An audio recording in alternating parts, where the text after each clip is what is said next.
கன்னியாகுமரியில் முக்கடல் சங்கமிக்கக்கூடிய இடத்தில் கடல் சீற்றத்துடன் காணப்படுவதால் கடலில் இறங்கவும் நீராடவும் தடை விதிக்கப்பட்டுள்ளது. கூடுதல் தகவலை நம்முடைய செய்தியாளர் சரவணனிடம் கேட்கலாம். சரவணன், எதற்காக இந்த தடை? தேவபிரியன், கன்னியாகுமரி மாவட்டத்தை பொறுத்தவரையில் இந்த முக்கடல் சங்கமிக்கக்கூடிய இந்த சுற்றுலா தலம் என்பது மிகவும் பிரசித்தி பெற்றது. இந்த பகுதிக்கு தினமும் ஏராளமானோர் வந்து சென்றாலும் ஞாயிற்றுக்கிழமை விடுமுறை தினங்களில் வழக்கத்தை விட அதிகமான சுற்றுலா பயணிகள் வருவது வழக்கம். அந்த வகையில் இன்று பார்த்தமையானால் இந்த ஞாயிற்றுக்கிழமை விடுமுறை தினம் என்பதால் குடும்பத்துடனும் அதே போன்று நண்பர்களுடனும் ஏராளமான சுற்றுலா பயணிகள் வந்திருக்கக்கூடிய ஒரு சூழ்நிலை தான் இருந்து வருகிறது. இருப்பினும் கடந்த 4ஆம் தேதியிலிருந்தே கன்னியாகுமரி பகுதிகளில் கடல் சீற்றம் வழக்கத்தை விட அதிகமாக இருக்கும் என ஏற்கனவே மாவட்ட நிர்வாகம் சார்பில் மாவட்ட ஆட்சியர் அழகு மீனா ஒரு அறிவிப்பை வெளியிட்டிருந்தார். அதன் அடிப்படையில் பார்த்தமையானால் இந்த கடல் சீற்றம் என்பது இன்று வரையிலும் இருப்பதாக கூறப்படுகிறது. அதன் அடிப்படையில் இன்று இந்த சுற்றுலா பயணிகள் வந்து இறங்கக்கூடிய பகுதிகளான கன்னியாகுமரி முக்கடல் சங்கமம், அதே போன்று சூரியன் மறையும் பகுதியை பார்க்கக்கூடிய பகுதி, அதே போன்று சொத்தவிளை, சங்குதுறை என்கின்ற அந்த கடற்கரை பகுதி, லெமூர் கடற்கரை பகுதி போன்ற கடற்கரை சுற்றுலா பகுதிகளுக்கு சுற்றுலா பயணிகள் கடலில் இறங்குவதற்கான தடை என்பது நீட்டிக்கப்பட்டிருக்கிறது. இதன் காரணமாக இந்த பகுதிக்கு வரக்கூடிய சுற்றுலா பயணிகளில் கடலில் இறங்க வேண்டாம் எனவும், அதே போன்று பாறைகள் அமைந்திருக்கக்கூடிய பகுதியில் நின்று கடல் அலையை பார்த்தவாறு இவர்கள் செல்ஃபி எடுப்பதை வழக்கமாக இருந்து வருகிறது. அதற்கும் தடை என போலீசார் தொடர்ந்து அறிவிப்பை தெரிவித்து வருகிறார்கள். இதன் ஏற்கனவே அறிவிக்கப்பட்டிருக்கக்கூடிய இந்த கடல் சீற்றம் என்பது இன்று வரையிலும் நீட்டிக்கப்பட்டிருப்பதால் இங்கு சுற்றுலா பயணிகள் இறங்குவதற்கான அனுமதி என்பது மறுக்கப்பட்டு வருகிறது. தேவபிரியன், தகவலுக்கு நன்றி சரவணன். அதானி குழும முறைகேடுகளுக்காக பயன்படுத்தியதாக குற்றம் சாட்டப்படக்கூடிய வெளிநாட்டு போலி நிறுவனங்களில் செபி அமைப்பின் தலைவர் மற்றும் அவருடைய கணவர் பங்குகளை வைத்திருப்பதாக ஹிண்டன்பர்க் முதலீட்டு ஆய்வறிக்கையில் பரபரப்பு தகவல் வெளியிடப்பட்டுள்ளது.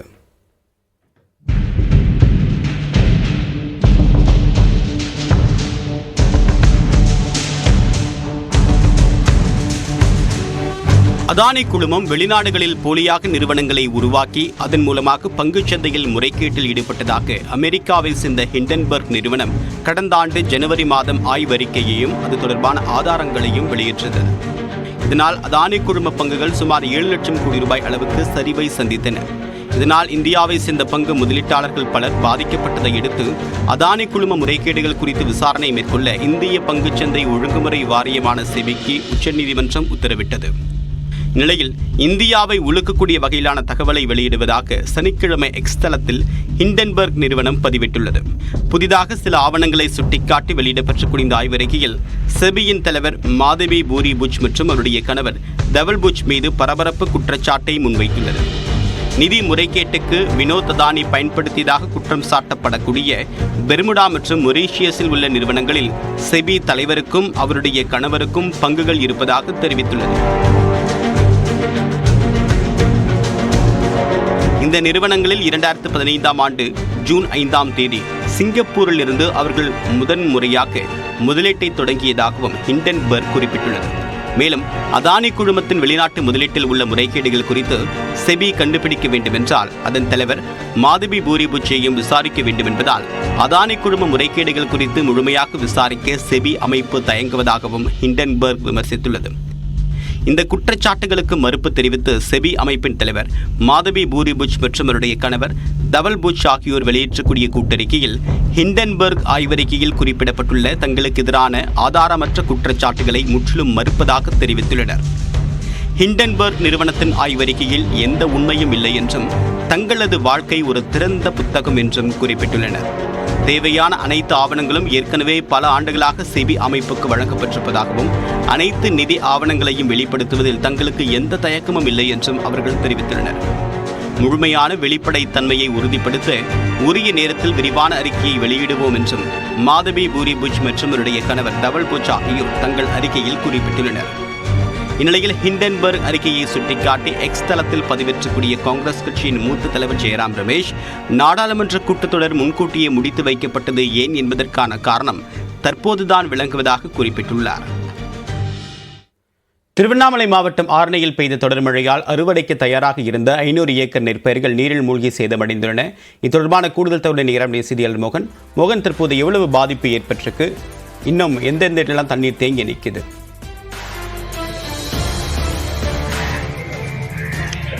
தேவா, ஆரணி என்றாலே பட்டுக்கும் நெல்லரிசிக்கும் பெயரேற்ற ஊராக இந்த ஆரணி விளங்கி வருகிறது.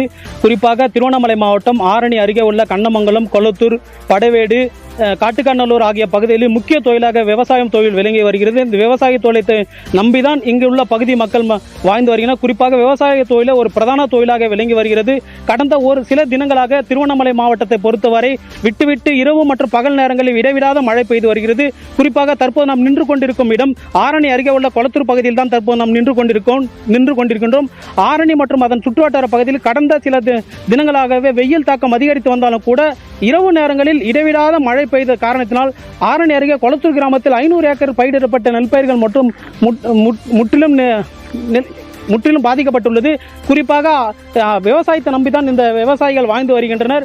குறிப்பாக நம்முடன் தற்போது விவசாயிகள் நின்று கொண்டிருக்கின்றனர். பயிரிடப்பட்ட அனைத்து பயிர்களுமே தற்போது தரைமட்டமாக நெல் பயிர்கள் அடைந்து கிடப்பதை நம்மால் பார்க்க முடியுது. குறிப்பாக நெல் பயிர்கள் அனைவரும் நெல்மணிகள் அனைத்தும் முளைத்து காணப்படுவதை நம்மால் பார்க்க முடியுது. தற்போது நம்முடன் விவசாயி ஒருவர் இருக்கின்றார். அவரிடத்தில் தெரிந்து கொள்வோம். கொளத்தூர் கிராமத்தில் 7 நாட்களாக விடாமல் மழை பெய்ததால் அனைத்து நெற்களும் முளைத்துவிட்டது. சுமார் 500 ஏக்கருக்கு மேல் நெல் பயிர்கள் அனைத்தும் முளைத்துவிட்டது. அறுவடைக்கு தயாரான நிலையில் இப்படி இருப்பதால் அரசாங்கம் உரிய நடவடிக்கை எடுக்குமாறு கேட்டுக்கொள்கிறோம். 200க்கும் மேற்பட்ட விவசாயிகள் பாதித்து உள்ளனர். குறிப்பாக ஏக்கர் ஒன்றுக்கு 30,000 செலவு செய்த நிலையில் 500 ஏக்கர் நெற்பயிர்கள் பாதிக்கப்பட்டுள்ளது. குறிப்பாக 25 லட்சத்துக்கு செலவாகி இருக்கும் என்றே கூறலாம். இவர்களின் வாழ்வாதாரத்தை தமிழக அரசு உயர்த்தி பார்க்குமா என்று எதிர்பார்க்கப்படுகிறது. தேவா, தகவலுக்கு நன்றி.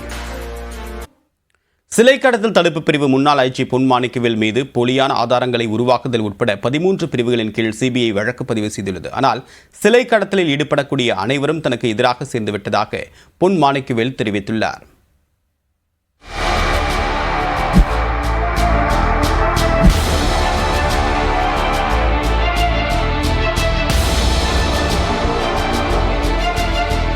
தமிழ்நாட்டில் சிலை கடத்தல் தடுப்பு பிரிவு சிறப்பு அதிகாரியாக இருந்த பொன் மாணிக்கவேலுக்கு எதிராக அதே பிரிவில் டிஎஸ்பியாக பணியாற்றி இடைநீக்கம் செய்யப்பட்ட காதர் பாஷா வழக்கு தொடர்ந்திருந்தார். அதில் இரு அதிகாரிகளும் மாறி மாறி குற்றம் சாட்டியதால் இது தொடர்பாக சிபிஐ விசாரணைக்கு உயர்நீதிமன்றம் உத்தரவிட்டிருந்தது.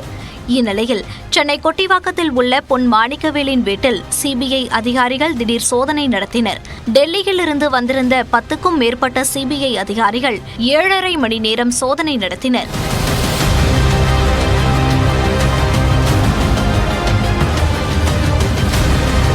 வீட்டிலிருந்த பொன் மாணிக்கவேலிடம் விசாரணை நடத்திய அதிகாரிகள் 2 பைகளில் ஆவணங்களை எடுத்துச் சென்றனர்.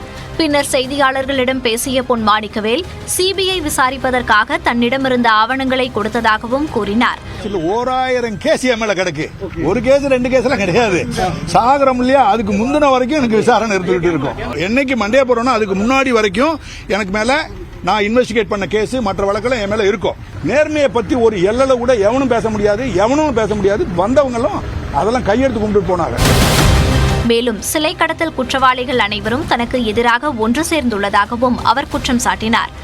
ஆல் தி அக்யூஸ் இங்க இருக்கிற அக்யூஸ், இன்டர்நேஷனல் அக்யூஸ் எல்லாம் கேங் அப் ஆகுறான். கேங் அப் ஆகிட்டு பழைய வியாபாரத்தை ஆரம்பிக்கணும். பழைய வியாபாரத்தை எடுக்கணும்னா நான் போட்டிருக்க வழக்குகள்லாம் நீர்த்து போக வைக்கணும். நீர்த்து போக வைக்கணும்னா எனக்கு கொஞ்சம் தொந்தரவு கொடுக்கணும். தொந்தரவெல்லாம் எனக்கு கொடுக்கவே முடியாது. நான் பில்லிங்க ஜாலியா போட்டுக்கு போவேன். உங்களுக்கு தெரியுமில்ல, என் பொழப்பே இதுக்குதான். என்ன நடந்தாலும் ஃபேஸ் பண்ணுவேன், விட மாட்டேன். கோயில்கள் தற்பொழுது பாதுகாப்பாக இல்லை என குறிப்பிட்ட பொன் மாணிக்கவேல் எந்த நிலையிலும் அரசியல் கட்சியில் சேரும் எண்ணம் தனக்கு கிடையாது என தெரிவித்தார். இன்ன வரைக்கும் எந்த பார்ட்டியிலும் சேரல. சும்மா ஆளாளுக்கு அதுல போவாங்க, இதுல போவாங்க, அப்பாயின்மெண்ட் வாங்குவாங்க, சொல்லி பார்த்தாங்க. அதெல்லாம் நடக்கல, இன்னமும் நடக்காது. மண்டே போடுற வரைக்கும் அதெல்லாம் எந்த கட்சிக்கோ அதுக்கெல்லாம் நான் போக மாட்டேன். போறதுக்கு வேண்டிய இன்ட்ரெஸ்ட் எனக்கு இல்ல. என்னுடைய இது service to the cause of victims of crime, that is my religion. அதுதான் என்னுடைய மதம். நான் இந்து அல்ல. என்னுடைய மதமே இதுல பாதிக்கப்பட்டவங்க தமிழ்நாடு கிடையாது. இந்திய கோயில்கள், தமிழ்நாட்டு கோயில்கள், தமிழ்நாட்டு தெய்வ விக்கிரகங்கள் தான் விக்டிம் பாதிக்கப்பட்டிருக்கு. அதனால அதை விடாம கடைசி வரைக்கும் லைஃப்ல மண்டே போற வரைக்கும் அதை விரட்டி போவேன். இதனிடையே கடந்த வியாழக்கிழமை பொன் மாணிக்கவேல் மீது 13 பிரிவுகளின் கீழ் சிபிஐ வழக்கு பதிவு செய்த முதல் தகவல் அறிக்கையின் விவரங்கள் வெளியாகியுள்ளன. அதன்படி காதர் பாஷா அளித்த புகாரில் முகாந்திரம் இருப்பதால் வழக்கு பதிவு செய்துள்ளதாக குறிப்பிட்டுள்ள சிபிஐ, தவறான தகவலை அளித்தல், பொய்யான ஆதாரங்களை உருவாக்குதல், ஒருவரை மிரட்ட போலியான ஆவணங்களை அளித்தல், ஒருவருக்கு எதிராக குற்றச்சதி செய்தல் உள்ளிட்ட 13 பிரிவுகளின் கீழ் பொன் மாணிக்கவேல் மீது வழக்கு பதிவு செய்துள்ளது பரபரப்பை ஏற்படுத்தியுள்ளது.